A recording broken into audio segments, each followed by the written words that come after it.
All senior members of the royal family will now wear mourning dress at the Duke of Edinburgh's funeral on Saturday.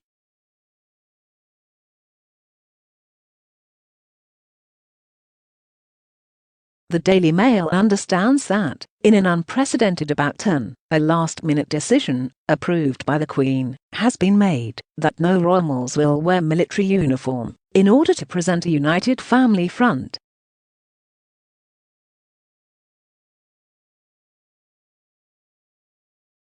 Behind the scenes, courtiers have been racked by concern that Prince Harry, who was forced to give up his honorary military titles after he acrimoniously quit royal duties and moved to the US, would be the only senior royal not in uniform.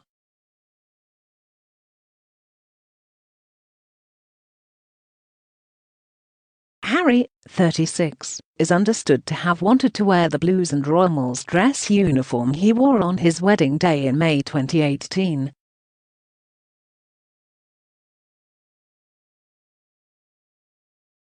As a former captain with the Household Cavalry, however, he is entitled only to wear a suit, with any medals he has been awarded in the course of his duties, or by the Queen.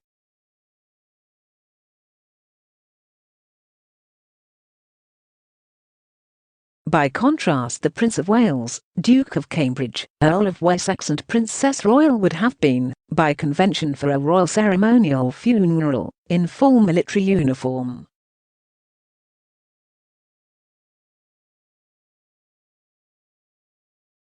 The issue was compounded when Prince Andrew demanded to wear the uniform of Admiral, a position he had offered to defer taking up after stepping back from public duties in the wake of the Epstein scandal.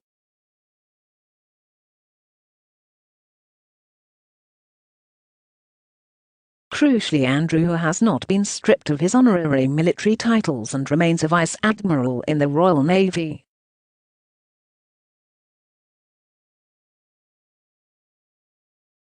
It led to concerns within the royal household that if Andrew were denied his request to go in uniform, he and Harry would be the only ones in civilian dress who had seen active service in the military.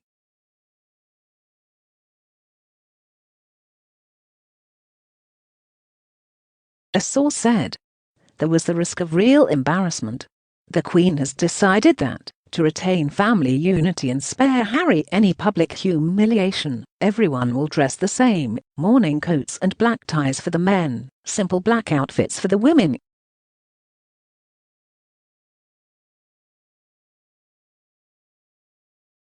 It is believed to be only the second time in more than a century that members of the royal family have not worn uniform to the funeral of a monarch or their spouse.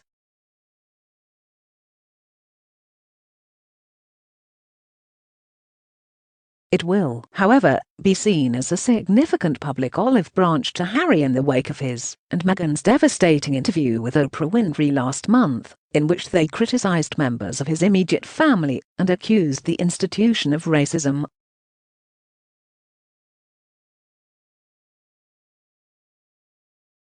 Buckingham Palace last night declined to comment, but the Mail understands the decision will be officially announced today.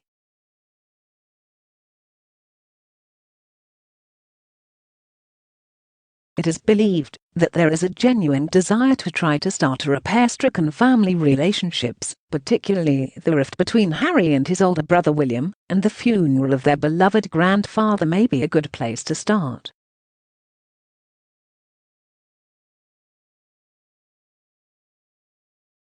Discussions on the issue went to the wire, with senior aides including the Master of the Household, Vice-Admiral Tony Johnston-Burt, trying to negotiate a solution.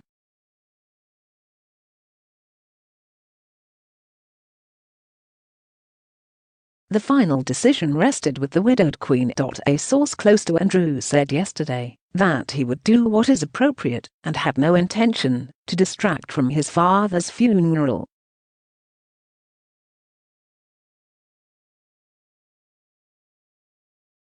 He served 21 years in the Navy and is promoted in line with his peers who are still serving.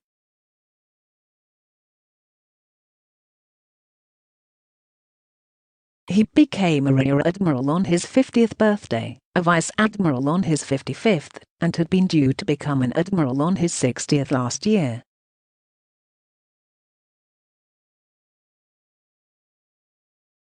But he requested to forego the promotion until he is able to clear his name and fully resume royal duties.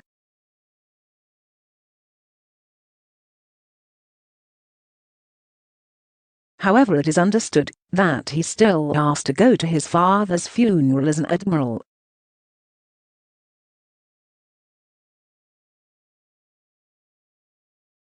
Saturday's event is known as a royal ceremonial funeral, based on one held 19 years ago for the Queen Mother, wife of George V, at Philip's specific request.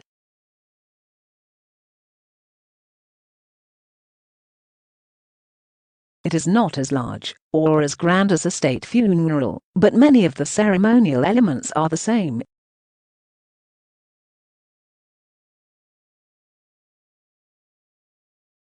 All senior royals entitled to wear uniform, including the Duke of Edinburgh, did so in April 2002.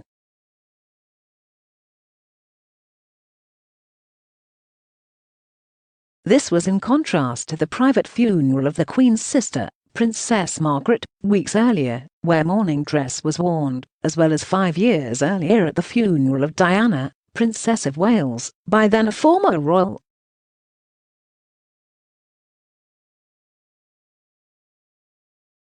Initially, the plan was for senior royals to wear military uniform on Saturday in line with convention.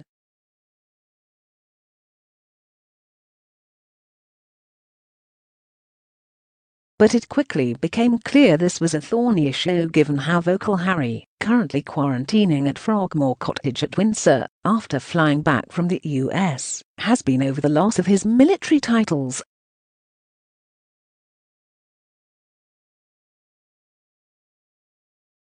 Sources close to Harry have revealed the depth of his anger, particularly given he had served 10 years in the military with 2 frontline tours of Afghanistan.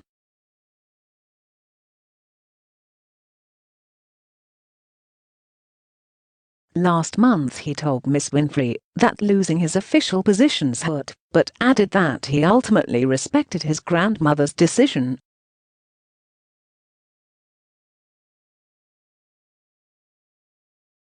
However, he pointedly attended, with Meghan, a military cemetery in Los Angeles wearing his lounge suit and medals, after the Queen denied his request to have a wreath laid at the cenotaph on his behalf on Remembrance Sunday, as he is no longer a working royal.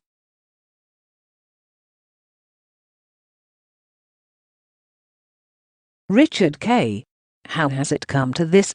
And what on earth would Philip think? On Saturday, when the nation comes to a halt for the funeral of one of its last bona fide Second World War heroes, not one of Prince Philip's family will be clad in military uniform.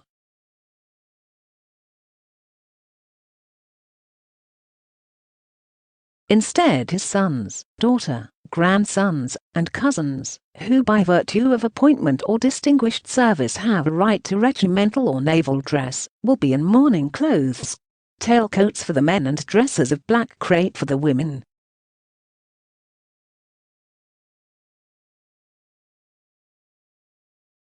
Not a flash of ceremonial gold stripe, nor a navy blue sash will be on view, no decorated peak caps to be raised and lowered as protocol demands, and no snappy salutes given.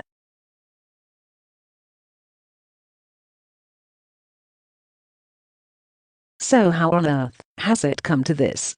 A delicate compromise was how it was being seen in palace circles last night, an attempt to head off the possibility of yet another internal family row.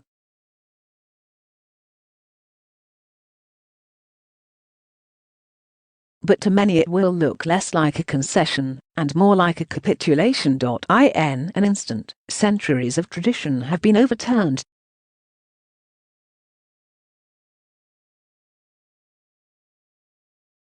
The reason?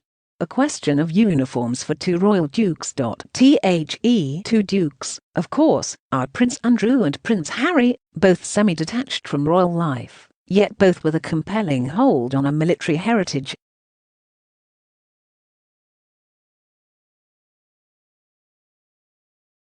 As the Daily Mail reported yesterday, Andrew, who has stood down from official duties over his friendship with convicted paedophile Jeffrey Epstein, had made clear that he wished to wear the uniform of an admiral, the rank he was awarded by the Queen on his 60th birthday, and which at the time he offered to defer.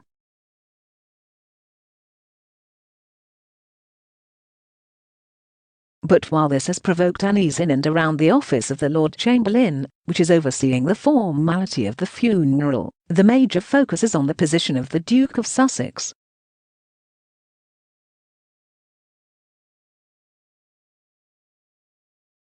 Harry's decision to give up royal life and move to California with his wife Meghan and their son Archie meant he had to surrender his treasured honorary military titles.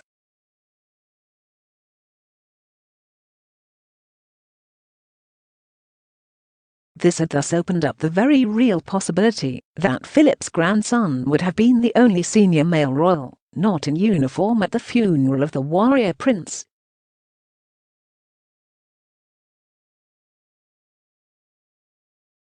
It is hard to escape the irony of this. All those in Philip's immediate family, only two had, like him, seen active service: his son Andrew and his grandson Harry.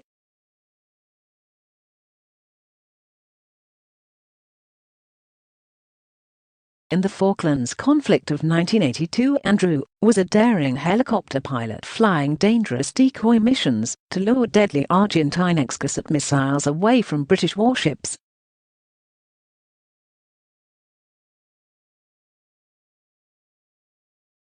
No one questioned his courage then, and he left the Royal Navy after 22 years of impeccable service.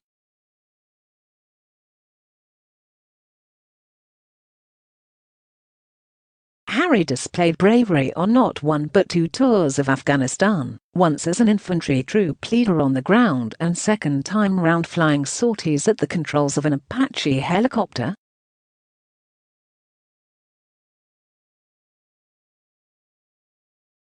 He too was selfless in his service. Harry and Andrew, both second sons, remember, who spent much of their lives as heirs to their elder brothers, have been troubled by what they see as their exclusion from military matters.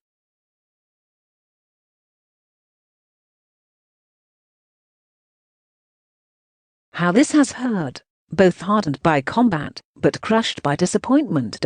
Andrew has long kept up links with other veterans and survivors of the South Atlantic conflict, while Harry turned his support for wounded servicemen into the Invictus Games.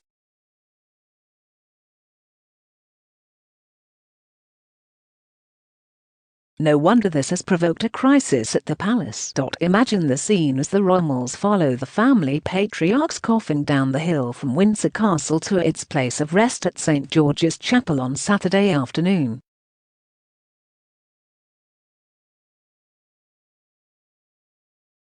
There is Harry, and possibly Andrew, in civilian clothes alongside Prince Edward, who abandoned the Royal Marines just weeks into its grueling commando course, but who holds a handful of honorary military titles permitting him to don uniform, and Princess Anne, who also has a fistful of Army and Navy appointments, but no service experience.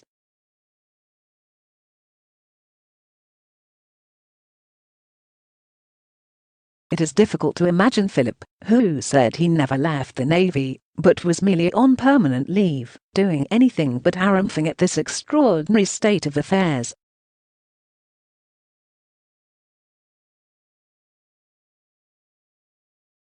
Here was a man, the youngest officer promoted to first lieutenant during the war, mentioned in dispatches during the Battle of Cape Matapan, and a witness to the Japanese surrender in Tokyo Bay, now being denied the kind of send-off, with its blaze of ceremonial color, he had so often presided over.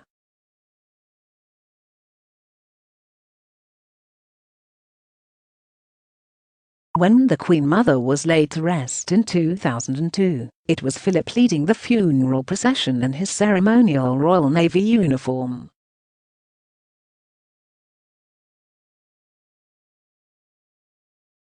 And it was the same in 1979, at the obsequies for Earl Mountbatten of Burma, the uncle he lost at the hands of the murderous IRA.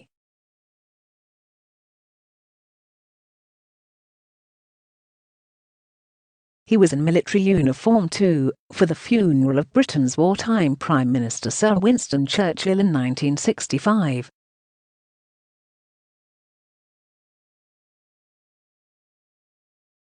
And he surely would have expected nothing less at his own farewell. That those entitled to wear uniform should do so.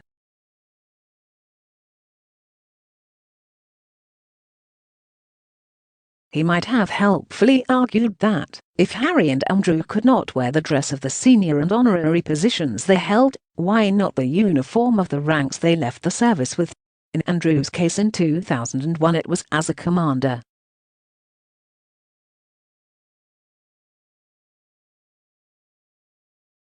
Harry reached the rank of captain, which was automatically promoted to major on his retirement.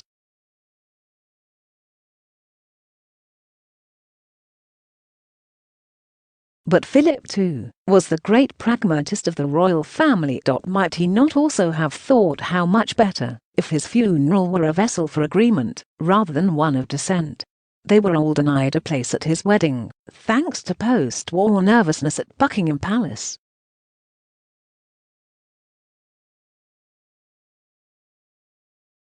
But for the rest of his life, the Duke of Edinburgh was adamant that bygones should be bygones.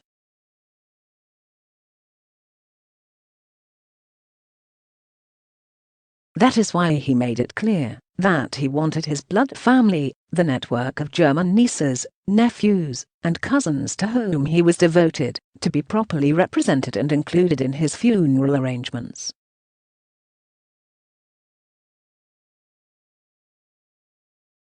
And so they shall be. I learn that 2 great-nephews and a cousin are currently locked in a COVID-compliant bubble at the Berkshire home of a mutual friend ahead of Saturday's funeral.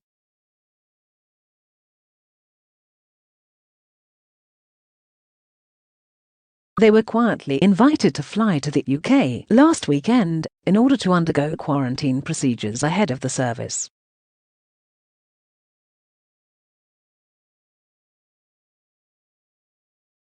Like Prince Harry, they will, provided final COVID tests permit, be eligible to join the Queen and other members of the immediate family at St George's Chapel on Saturday.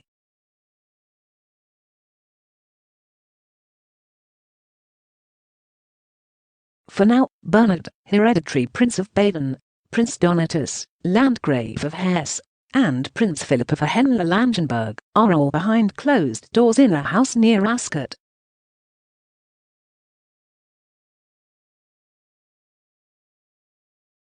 With only 30 mourners permitted inside St George's Chapel on Saturday afternoon, in line with COVID rules, it means 1/10 of the congregation paying tribute to the Duke will be from Germany.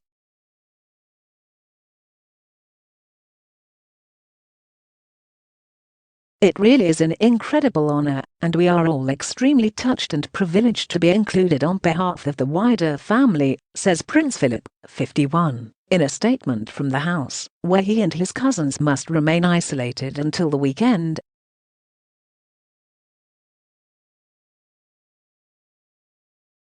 His grandmother, Princess Margarita, was the Duke's elder sister, and the Duke paid many visits to the family home, Langenburg Castle in southern Germany.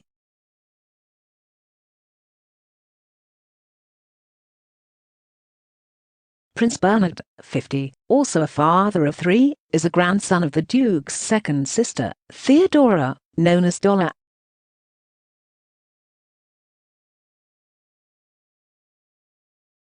Prince Donatus, known as Don, 54, is the head of the House of Hesse, into which the Duke's 2 younger sisters, Cecile and Sophie, known as Tiny, married.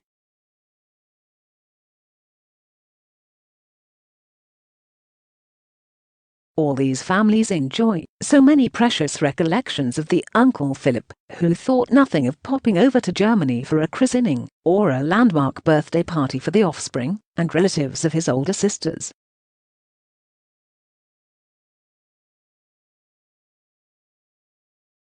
They were the kind-hearted, glamorous quartet of princesses who had doted on their boisterous little brother through an often troubled childhood.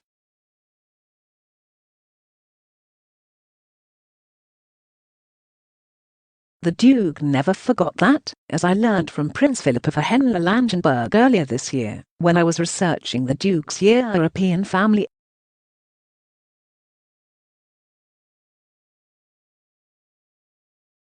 It was such a joy having a conversation with him. His memory was extraordinary, he explained.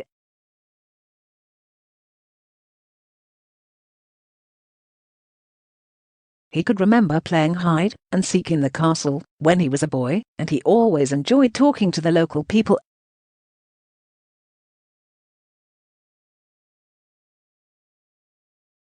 He could switch from German to English and back, whether he was talking about Winston Churchill or the local wildlife.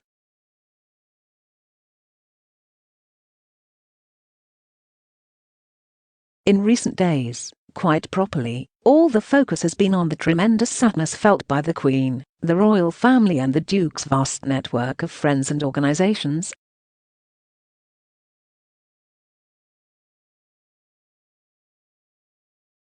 But his death has also left a huge hole among the broader continental cousinhood, who all adored the energetic and stuffy uncle, great-uncle and cousin who always made a beeline for his younger relatives to hear their latest news.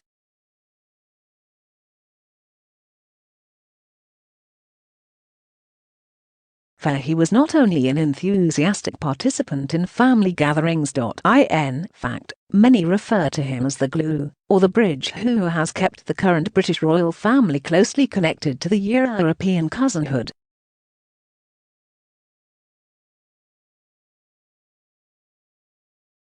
They are the other royal family, the relatives who might not be household names in Britain, but who, for generations, have happily slotted in at house parties or picnics at Balmoral, Sandringham and elsewhere.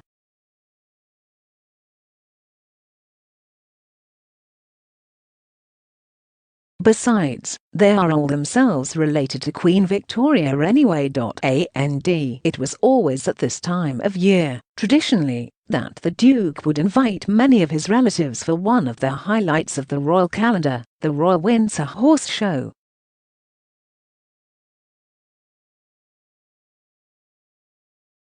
If Ascot Week was when the Queen filled the castle with her friends from the world of racing, then the horse show was the Duke's week each spring, with plenty of Langenburgs, Badens, Hesses, and Hanovers occupying the Windsor guest rooms.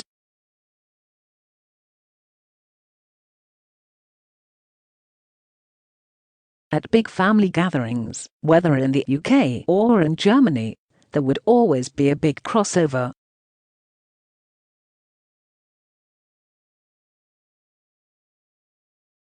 At the celebrations for the Golden or Diamond wedding anniversaries of the Queen and the Duke, for example, the German relations were fully included.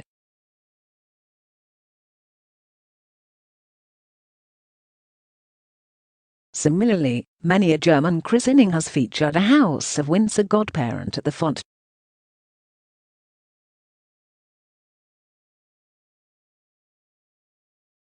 Prince Philip and his 4 sisters had grown up in this strange, unsettled world of peripatetic refugee royalty between the wars.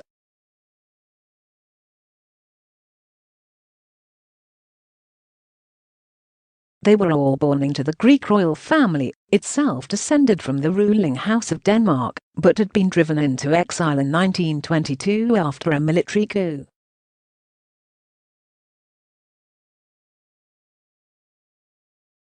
Prince Philip was still a baby, taken to safety aboard a British destroyer by his big sister, Margarita, who famously carried him in an orange box.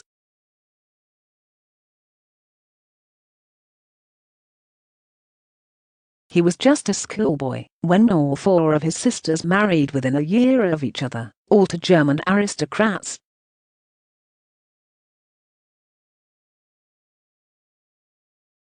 One of the greatest tragedies in his long life was when his sister Cesar was killed in a 1937 plane crash with her husband, George Donatus of Hesse, and 2 young sons, en route to a family wedding in London.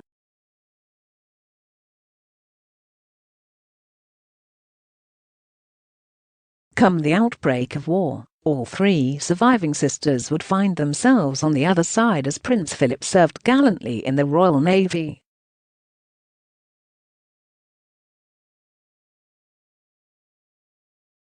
One aspect of some of this week's coverage of the Duke's long life which has upset many of his German relations is the oft-repeated myth that all his sisters married Nazis.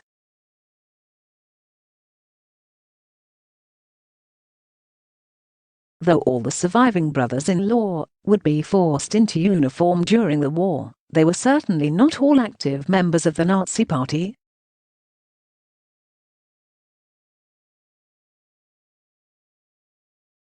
For example, Theodora married Prince Berthold of Baden, and it was the Badens who encouraged the pioneering Jewish educationalist, Kurt Hahn, to establish his original school at their family seat, Salem Castle.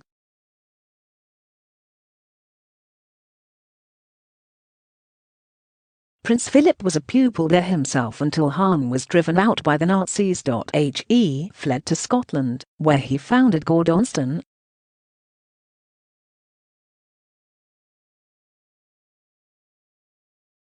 The young Philip followed him there soon afterwards, after persistently getting into trouble for mocking the Nazi salute.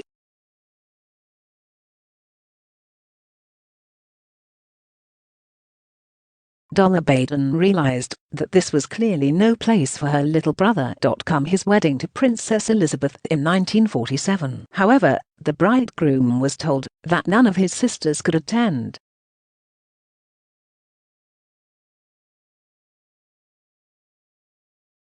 It was explained to the Duke that this was to spare him criticism from the press and public, but it hurt, nonetheless.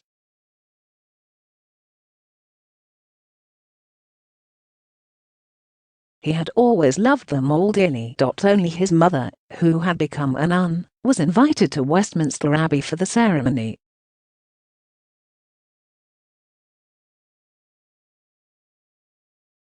However, the sisters were all extremely touched and moved when they learnt how he had cheekily included them in the service.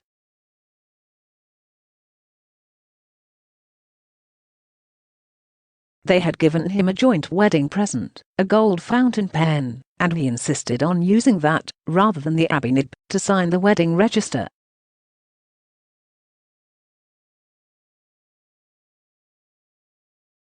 After his wedding, he made a point of including them in family gatherings. A favourite character at royal family bashes was always Princess Margaret of Hesse, Aunt Peg, as Prince Charles and others called her.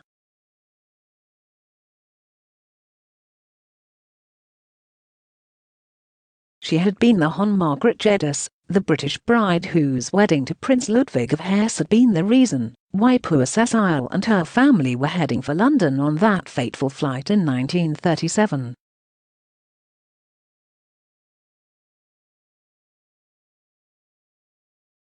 All through her life, she would remind the younger generations that Prince Philip was one of the best dancers in Europe.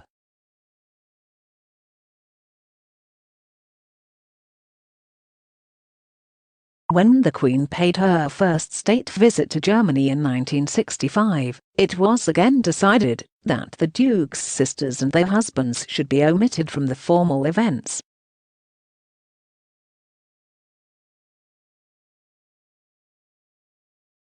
Undeterred, the Queen and the Duke simply went to stay with them privately in between state occasions.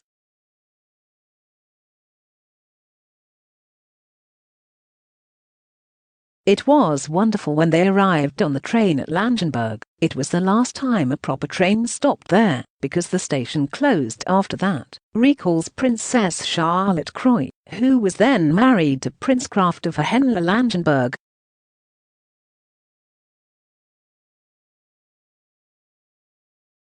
She is the mother of Prince Philip, who is now ensconced in that Ascot Bible. She has fond memories of the Duke of Edinburgh subsequently visiting the family just like any other house guest, often bringing one of his own children, so the British junior royals have all grown to know their cousins.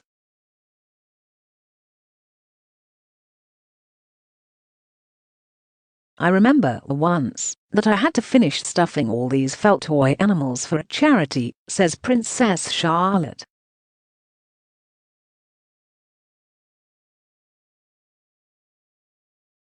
I was very late with them, so the Duke just joined in. There he was, stuffing toys as we chatted. When Prince Kraft died in 2004, Prince Philip dropped everything.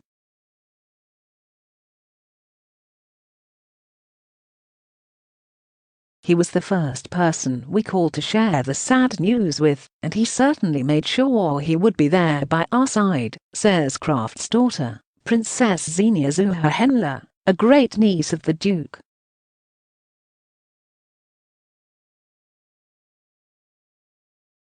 During the funeral service, after I had stood up to do my reading and sat down again, he put his arm around me briefly and whispered, "Well done."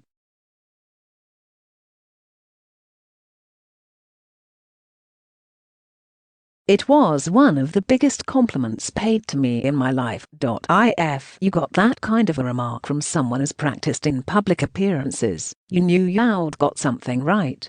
Now an international expert in sustainability in the hospitality industry, Princess Xenia says that the Duke was always a driving force in encouraging younger members of his wider family to greater things.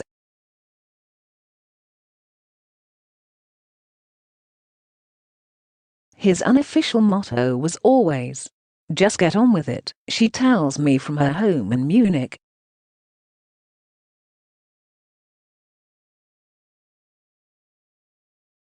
Over the days since his death, I have personally realized that his sense of duty, his discipline, his passion for environmental issues, his unique sense of humor and lack of ego are something for us always to aspire to.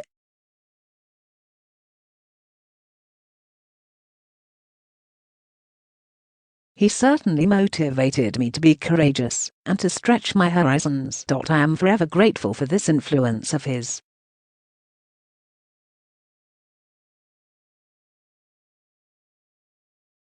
Like all the other members of this wide European diaspora of very sad, very proud royal cousins, Xenia wishes she could be there to pay her respects this weekend.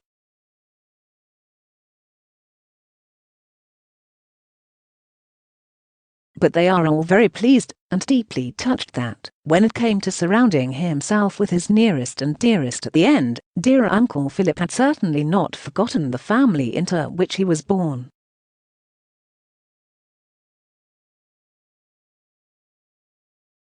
"I cannot imagine anyone in their right mind leaving you for Camilla." Prince Philip was determined to save Charles and Diana's marriage.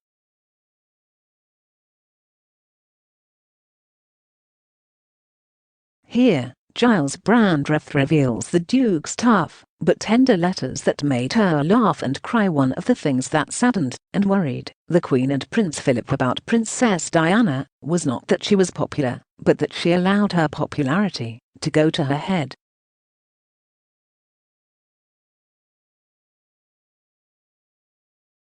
It certainly came as no surprise to them when the radiant young princess quickly became the center of attention.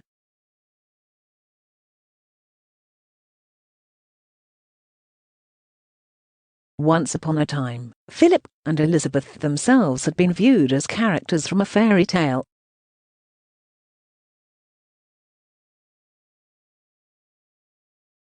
The difference between them and Diana was that they didn't take it personally. For the Queen and Prince Philip, royalty was never about hysterical crowds, newspaper column inches, celebrity or star quality.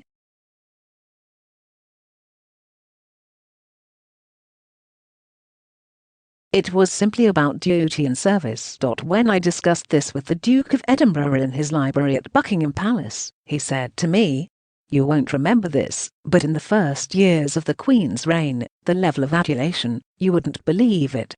You really wouldn't."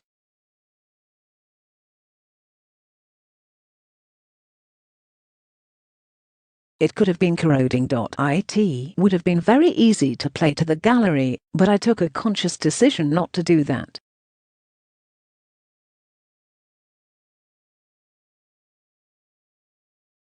Safer not to be too popular. You can't fall too far. Diana, of course, had proved to be a master at playing to the gallery.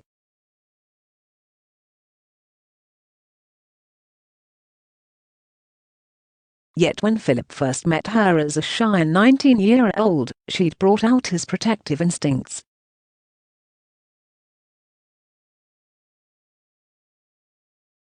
With press speculation at fever pitch in early 1981 about a possible wedding, the Duke decided it was time to interfere.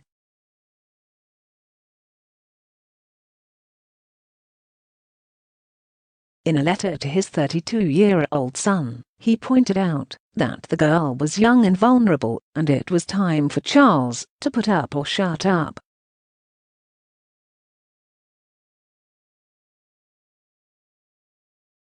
He should either propose to Diana, counselled his father, so pleasing his family and the country, or release her.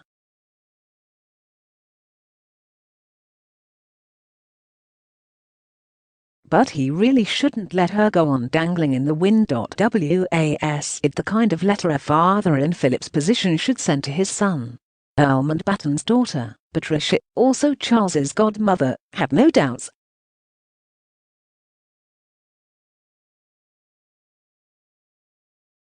When I went to see her, she said, "I take it, you've seen the letter. It wasn't a bullying letter at all."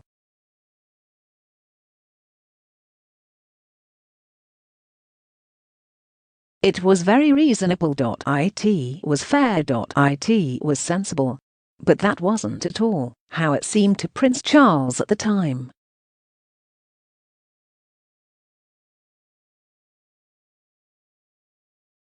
His father's letter, he said privately, made him feel used and impotent. Faced with what he regarded as a parental ultimatum, he felt emasculated, cornered, almost compelled to propose.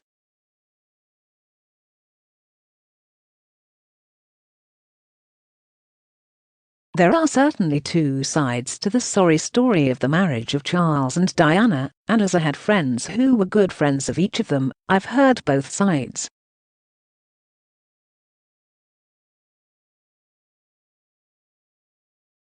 At great length. Charles, according to Diana's camp, was selfish, self-indulgent, thoughtless, uncaring and cruel.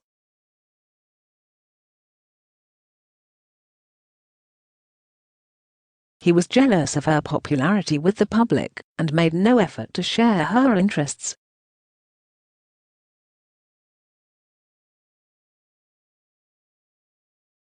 Faced with her frailty, her postnatal depression, her mood swings, he'd been unable to cope.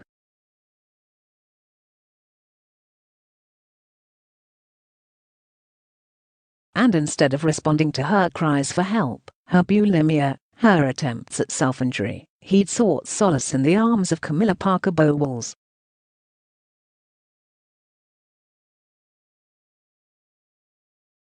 Charles's friends were equally entrenched. Diana, according to them, had been in love with the position, not the prince, and had never tried to understand her man.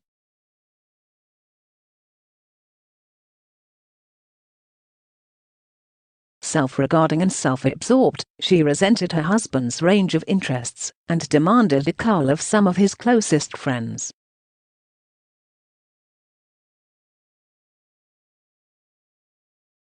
Plus, she'd become difficult and manipulative. She made up stories, told lies and had affairs.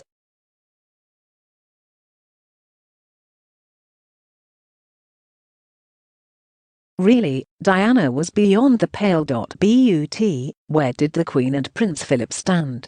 What has finally become clear, though it wasn't at the time, is that throughout the whole unhappy saga, Charles's parents meant well, and did their best too.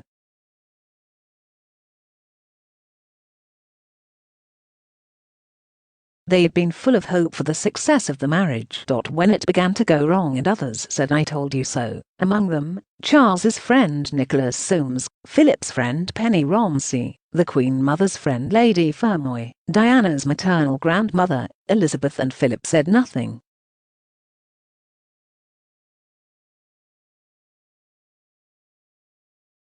They kept their own counsel. They looked on, silent and dismayed. Unlike almost everybody else involved in the drama, Philip and Elizabeth could see both sides of the story and had some sympathy with both sides too.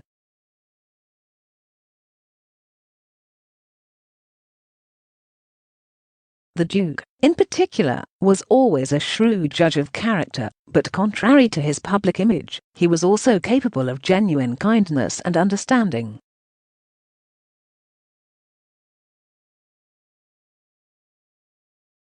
And he wanted to help, if he could. By the summer of 1992, the Queen agreed with him that something must be done.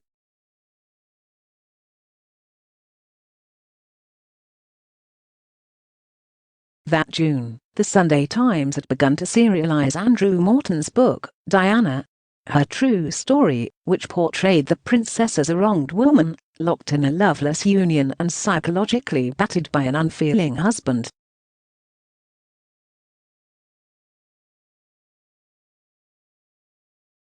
Morton's sources were acknowledged to be Diana's friends, but at Buckingham Palace, they suspected Diana herself.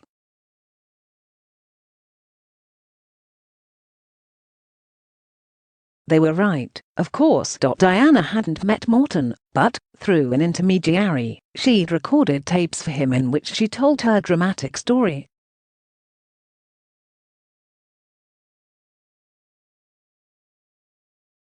Yet even when Prince Philip challenged her directly, saying many feared she'd cooperated in some way, she told him, equally directly, that she hadn't.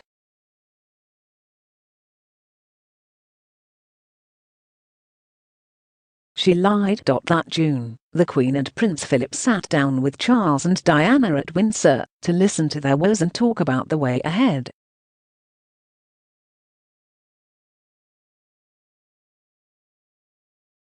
Charles said little, but Diana insisted that the time had come for a trial separation.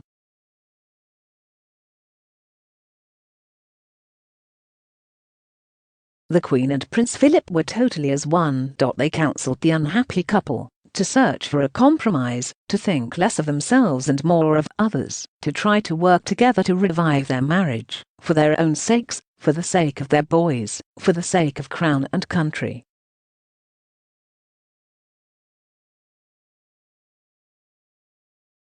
Before they all parted, the Queen proposed a second meeting on the following day. But Diana failed to turn up, returning to Kensington Palace instead.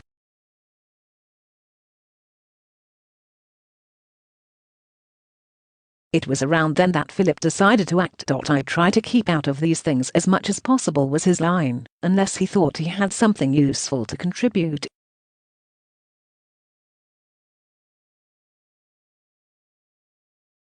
In this case, he felt he did, so he started typing the first in a series of extraordinary letters to his troubled daughter-in-law.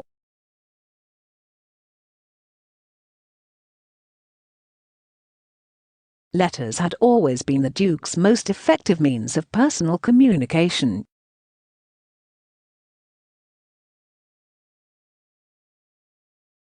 In conversation, he could be hectoring and difficult to read. On paper, he was calmer, more considered, more considerate.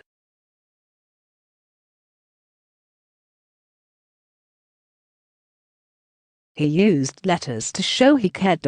He used them too, to think out loud, to explore, to question, to offer ideas and advice, and to say those things that, within a family, are sometimes more comfortably written down than spoken out loud.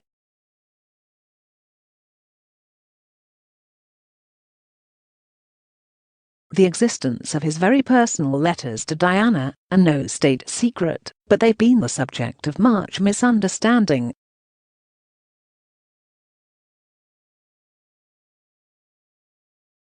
According to some reports at the time, Philip wrote merely to scold and upbraid her.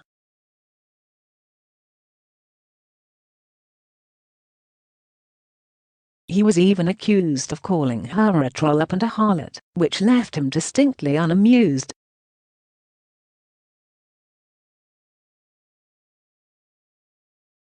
In fact, Philip's letters to Diana were typical of his correspondence overall. They were sympathetic but unsentimental, direct but to a purpose.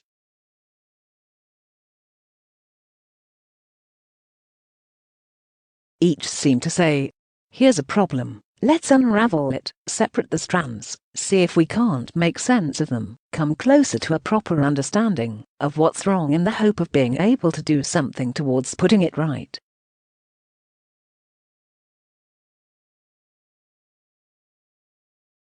Did he criticize Diana? Well, he certainly upbraided her for failing to come to the second meeting with him and the Queen when they'd set aside time for the purpose.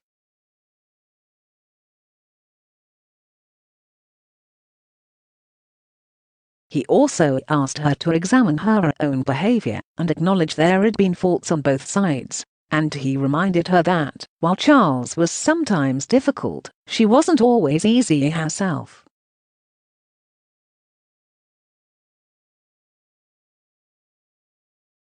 No sensitive issues were dodged. He talked about the canker of jealousy and the problem of Camilla.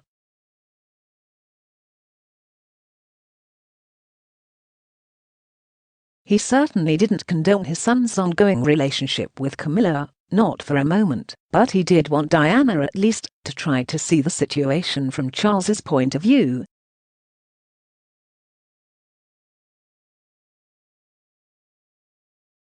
Her postnatal depression and her irrational behavior after Prince William's birth had not made her easy to live with, he said.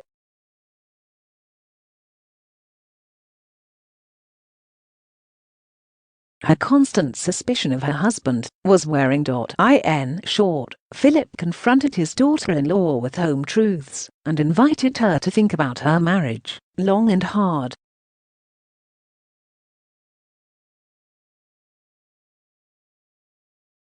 Unfortunately, when Diana received Philip's letters, she was at her most vulnerable and volatile.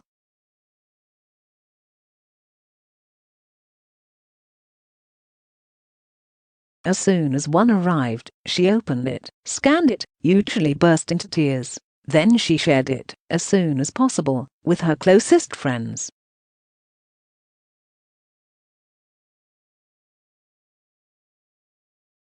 Rosa Monckton, then managing director of Tiffany's in London, and Lucia Fletcher de Lima, wife of the Brazilian ambassador, were probably Diana's two closest girlfriends at the time of her death.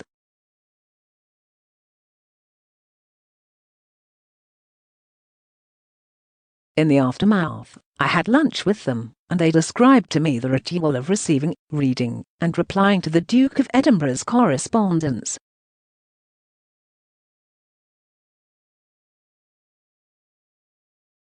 When the letters came, explained Rosa, they caused excitement and alarm at the same time.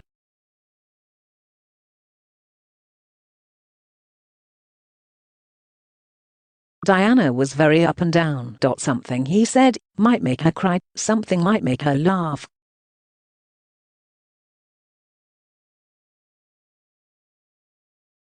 She very often got the wrong end of the stick, misinterpreting what he meant. Lucia recalled. We went through each letter so carefully, thinking about what he said, talking about it, explaining it to her.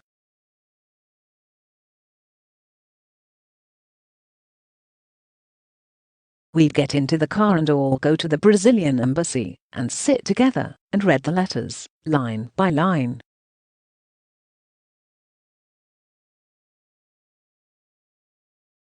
Then, said Rosa, we helped her draft her replies. She took the correspondence very seriously.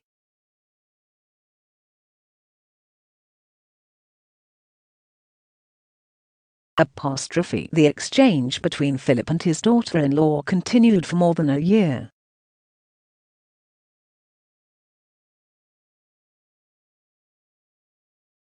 For a while, Philip's letters, carefully tied together with ribbon, were stored for safekeeping in a box in the Brazilian ambassador's safe.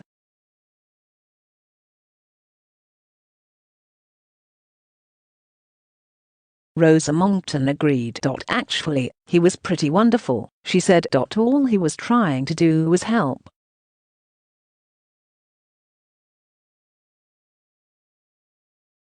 And Diana knew that. Not according to the princess's former butler, Paul Burrell, however.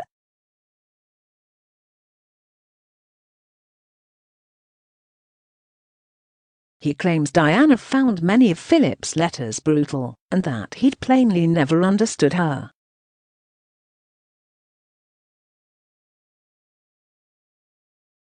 But I'm convinced that Burrell is wrong.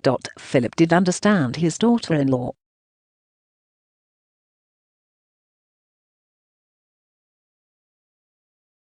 Acting in loco parentis, he was offering her what she needed. Tough love. Far from heaping on the blame, he accepted that her bulimia was an illness, and that consequently she couldn't always be answerable for her behavior.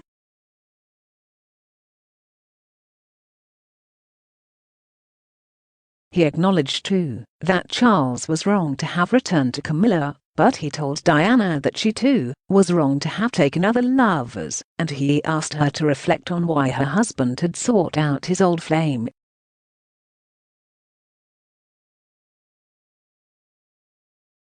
Finally, he praised Diana's achievements, while at the same time inviting her to consider where and when she might have got things wrong.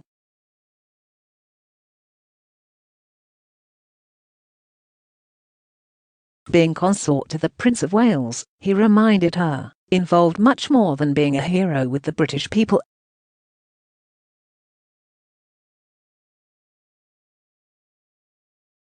Some of his remarks were undeniably negative, but his underlying message was always positive.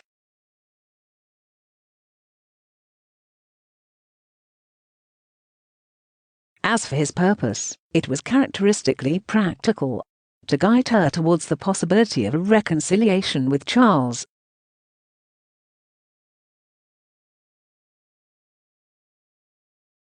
In one letter, he even drew up a numbered list of things, activities, interests, people, that the pair of them had in common.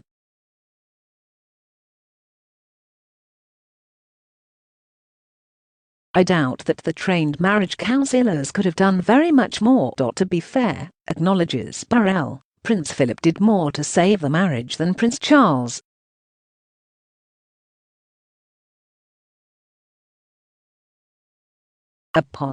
In 2004, the former butler claimed that Charles had struck a deal with Philip to dump Diana 5 years after the wedding.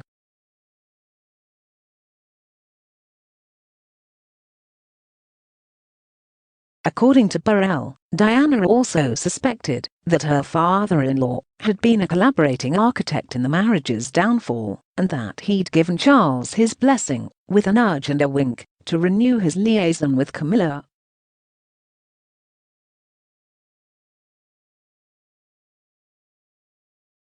Furthermore, Burrell maintained that the princess had been told by Charles himself that he'd always had his father's blessing, from the outset of the marriage, to return to Camilla if the princess didn't make him happy.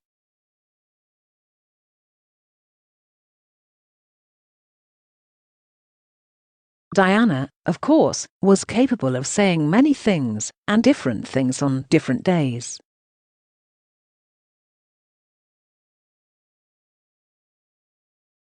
But her friends Rosa Monckton and Lucia Fletcher d'Olema are quite clear on this. She had great respect and affection for her father-in-law, she trusted him, and knew he wanted only to help.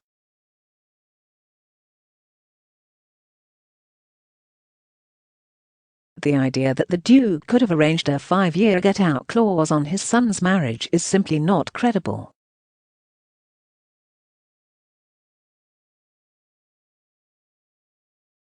Indeed, in one of his letters, Philip had actually written to Diana, "I cannot imagine anyone in their right mind leaving you for Camilla."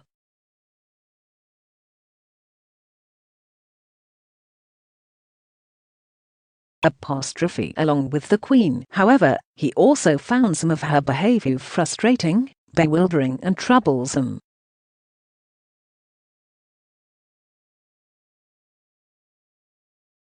In the autumn of 1995, they were both appalled when she gave an interview to Martin Basher for Panorama, in which she expressed her opinion that Charles would never become king and declared, "I would like to be queen of people's hearts."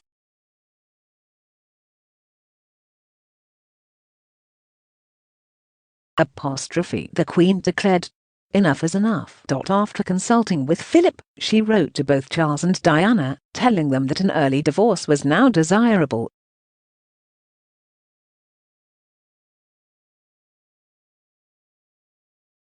In the event, the Wales divorce settlement took many months to negotiate. Meanwhile, Prince Philip was alarmed by reports that Diana's demands included the suggestion that any future children she might have by another husband should bear hereditary titles.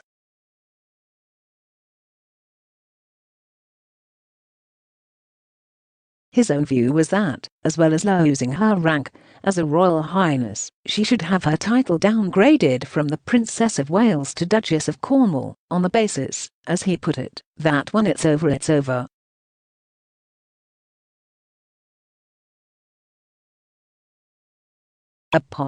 In the end, Diana surrendered her royal status and agreed to be known as Diana, Princess of Wales, in return for a lump sum sweetener of £17 million and an annual staff and office allowance of £400,000.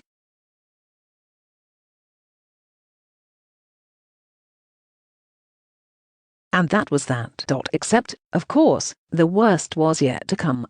In the early hours of Sunday, August 31st, 1997, the chauffeur-driven Mercedes in which Diana and her then-lover, Dode Fade, were travelling across Paris crashed into a concrete pillar.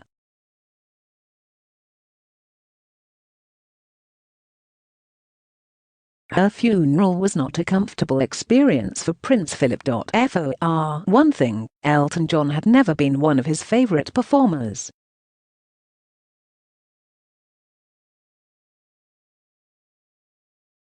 For another, he found Tony Blair's over-emotional reading of the lesson embarrassing.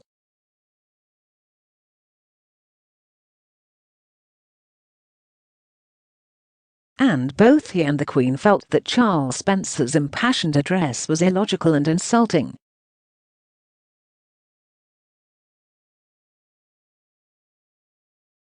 In the course of it, Earl Spencer had spoken directly to Diana's sons and solemnly vowed that we, your blood family, will do all we can to continue the imaginative way in which you are steering these two exceptional young men, so that their souls are not simply immersed by duty and tradition, but can sing openly as you planned.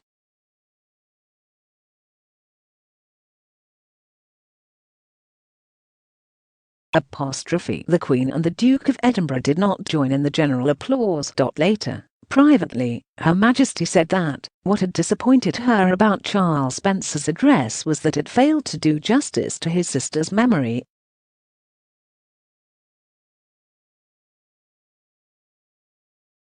He devoted so much of it to castigating the media and disparaging the royal family that he'd left himself no time to pay proper tribute to Diana's many gifts and achievements.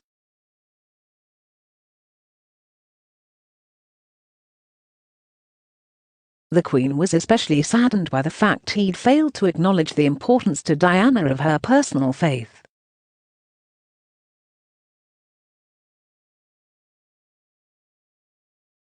When I spoke to Charles Spencer some years later about his sister's funeral, he told me he'd had no intention of upsetting the royal family.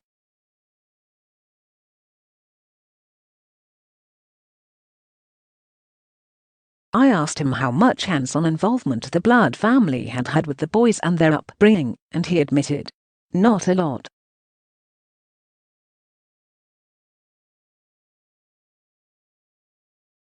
"Prince Charles is obviously a good father," he said, "and the boys are doing really well."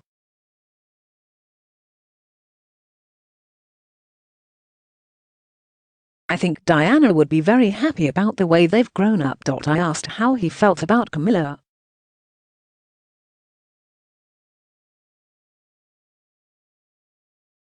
He said, "It's none of my business." I wish Charles every happiness. As for Prince Philip, although he'd never approved of his son's affair with Camilla, nor of his handling of it. He could see no objection to Charles eventually marrying his mistress.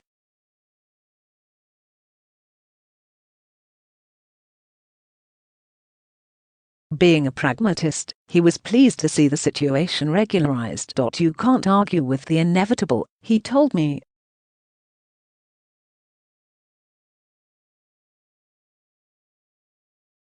When I asked what he made of Camilla, he was circumspect, but agreed that she was a good sort, adding, "She's good with the boys."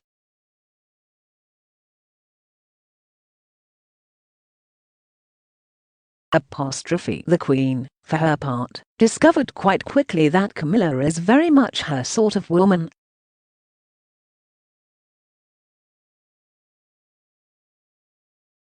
It certainly helps that her daughter-in-law can talk easily and amusingly about dogs and horses.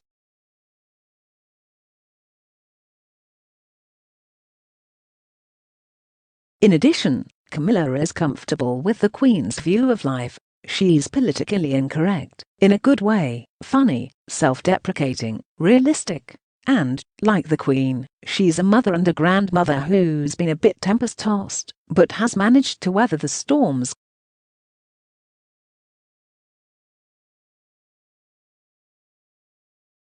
I'm even told that the Queen understands Camilla's weakness for cigarettes and smokes one herself from time to time.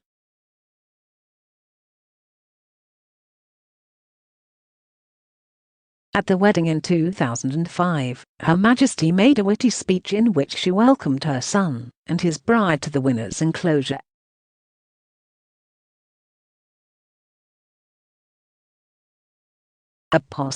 They have overcome Betches Brook and the chair and all kinds of other terrible obstacles, she said.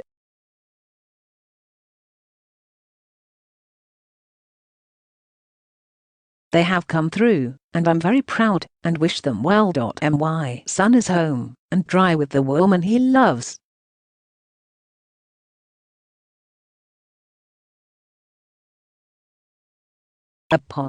Just a few days before the wedding, I'd met Prince Philip in the company of his Norfolk neighbour, Lord Howard of Rising.